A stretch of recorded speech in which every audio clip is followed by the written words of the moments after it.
Hey guys, I'm Heintje and it's time for the next episode of my small but fun bike spot series. Maybe not so much of a series, more an occasional episode. Anyway, in this video I'll visit Bikepark Olpe, a small park with 4 lines, over 100 meters of elevation, more than enough to entertain you for a day, and best of all, you don't even have to climb yourself. So let's get the intro out of the way and start warming up. Enjoy!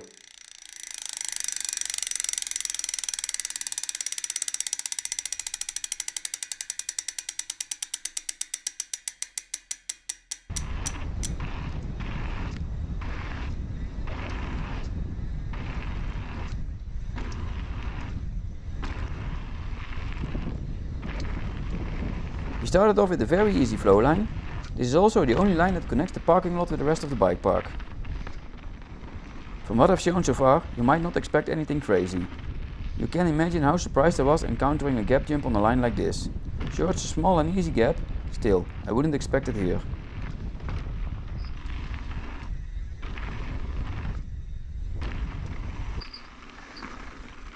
For the last section, you can continue this line or pick any of the other lines. I opted for a slightly bigger line. Even though the entrance isn't ideal, some of the features are quite fun. During my first runs of the day, I started working out this line, this time with the right approach, allowing me to clear all the jumps. Only the last one was scary, a steep wooden kicker with a gap step up, aka a jump you have to hit with speed and confidence. So I first scouted the jumps before the scary one, then the next run I practiced them, to finally commit to the wooden kicker. I think this answers a question from my last video. I feel I really got better at jumping, and most important, I got more confident in my capabilities, so I didn't just learn a set of jumps in Leogang.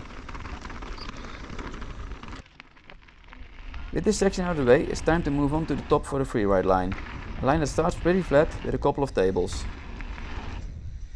It's very doable to clear them on the downhill bike, however, you have to work for it.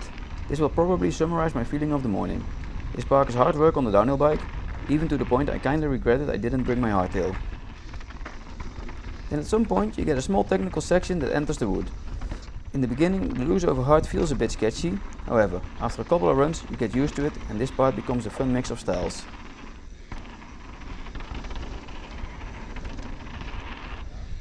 At this point you can go to the drop area or just continue the line. It's also from this point you have to pay attention to your surroundings. Here the lines split and merge a lot. Something that gives a lot of options once you know the options. In the beginning it's always a bit overwhelming, and for me as a YouTuber it makes it hard to give a good overview of the place. Anyway, I'm gonna give it a try. First you can stay to the right. This will give you a couple of tables and then going underneath the bridge back to the lift. Next option is to do the bridge drop. The intended way is this line. Here the tables are a bit bigger and most of all a bit steeper. Sure, you can roll them, but you do need a bit of speed to clear the step up onto the bridge. This one isn't rollable. It wouldn't be a freeride line if there wasn't a way to cross from one line to another. This was also how I first did the bridge drop, blindly following a friend. It's a low speed drop, all you need is a stable rolling speed and you'll make it. However, when you look at it, it's a gap and it looks scary. Next feature is the wall ride. I'm skipping it for now. The thumbnail of this video already spoiled that I did ride the wall ride. However, this took quite some time to build up to it. First doing the drop multiple times to get fully used to it. Then landing in the direction of the wall ride, somehow still committing. Everything in this park is well built, so I was sure the drop would give all the speed I needed. Eventually, an unintentional toe-in was the last piece of the puzzle. Seeing some guy ride it in the distance was enough to finally commit to a feature I knew I could do, easily. The fact that you have to ride this one all the way to the end and then jump off makes this one of the coolest wall rides I've ever done.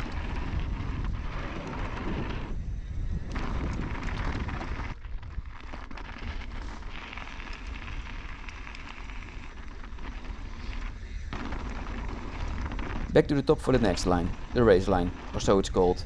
The first part of this line isn't very special, just something you have to get through to get to the good stuff, starting with a road gap. This was a feature my friend was eyeing out for some time now, so we took the time to study it first, watching some others ride it, then checking how the approach looks. One thing I always look for is, at what point do I see the landing? Is there time between when you see the landing and hit the takeoff? If so, you have the option to change technique, greatly increasing or decreasing the distance you'll fly. Another thing I do is judge the speed needed.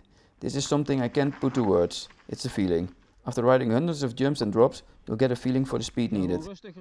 If that's not enough, here they even painted the line at the point where you should release your brakes in order to clear it.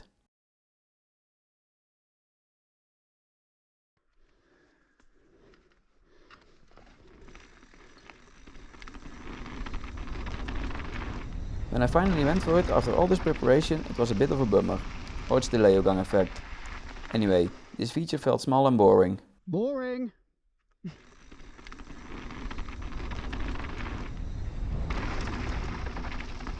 The real challenge for me was clearing the table that comes next. For this one I needed to carry quite a lot of speed through the turn. Even though I'm getting a lot better at corners, there's still a bit of a weak spot in my riding.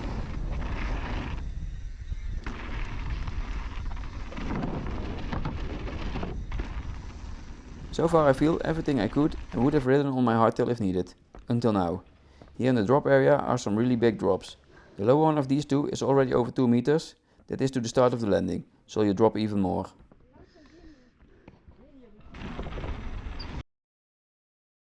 Again, something I know I can do. However, I'm not riding drops like this blind. They are so easy to go too fast and land way too deep, even for the downhill bike. Once I landed the drop, I followed the trail to the next road gap. This one was very tricky for me. Even though I trusted the builders of this park by now, on this one the landing has no forgiveness for those who come up short, nor has it taken much of a lip to give you a bit of pop. Let's give the drop a couple more attempts and do some more run-ups to the gap. I was feeling I had enough speed, but I wasn't sure enough to commit, so it was time to call in the help of one of the locals. He agreed to give me a tow in, and even though I kinda lost the connection somewhat in the turns, he still gave me that little bit of confidence I was lacking.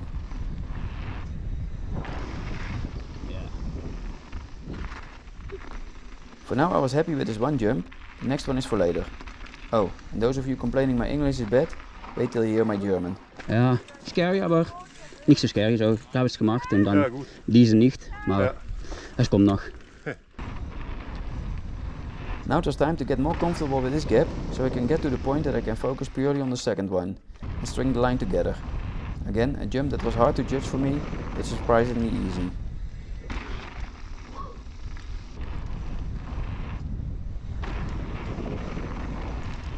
With that one in the back, there was only one feature left to do on this line. That's right, the even higher drop. This one is 3 meters to the start of the landing.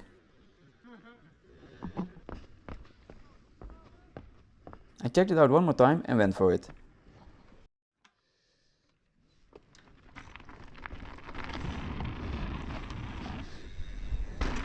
I went in a bit too fast. I thought I needed the speed for the incline in the drop. Turned out this wasn't the case. A small brake tap, even before I could see the landing, was just what I needed. However, it's really scary to tap the brakes after the point of no return. When landing this one, you really feel the landing is made for the slightly lower drop. For this one it was quite rough. Nice to do once or twice to boost my ego, not so much fun to do every run. With the completion of that feature, it's time to go to the last line of the park, the downhill line. The line starts parallel to the freeride line, with the same jumps you have to work for. Then you go to an optional rock garden, followed up by another road gap. This one is built in a funny way. To clear the road gap, all you need is a bit of speed. Speed you have to carry through the turns before. Nothing special so far.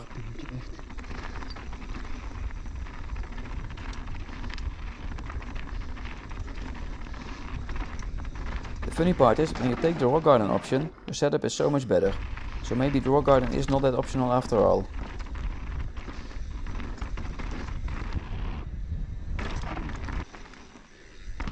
Now the hardest part of this trail for me was this section. I tried many lines, but I couldn't find one without completely stalling the bike. Nee, dit is ook de lijn zo.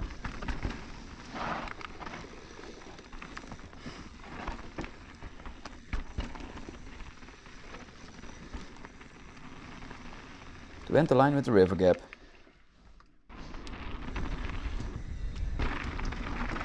Fun fact, apparently you're not allowed to ride this drop in the other direction. Honestly, I didn't even think that would be possible, only to be proven wrong by my friend. Let me show a full run of the downhill line while I conclude the video.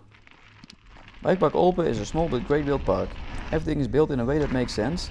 This makes it a great spot to practice certain skills, mainly jumps and drops. There's a tiny bit of tech, just enough to spice up the riding, not enough to spend the day riding tech. If you go for a visit, you'll better enjoy getting your wheels off the ground. The tow lift might put some people off. It gets the job done, but it's far from ideal. On the other end, this park is a lot cheaper compared to other parks in the region, only 30 euros for a day ticket. You can ride this park on any bike you want. I felt the downhill was overkill here, however I was glad I had a big bike to try some of the bigger features. That bit of confidence boost was welcome. Now I've done them, I'm sure I can repeat them on my hardtail, except maybe that biggest drop. One disclaimer I have to give. Just before I went here I spent a whole week in Leogang learning to fly, riding and clearing some of the biggest jumps I've ever ridden. The jumps in this park are probably already a good challenge for most riders. With that I've come to the end of the video. I would truly appreciate it if you leave a like or a comment, or maybe even hit that subscribe button if you haven't already. I hope to see you back for my next video. I'm sure you know what to do in the meantime. That's right, have fun riding. Wait, does this mean I cleared every feature in the park? Nope, there's this one section with 3 lines, here I only did the easiest option. First I was riding with my friends, so it would be really tricky to pick another line that crosses theirs. Later on I focused on the other trails, and in the end I didn't feel like trying something new anymore. But of course, the main reason is, now I have an excuse to come back here one day, albeit on the hardtail. Anyway, houdoe.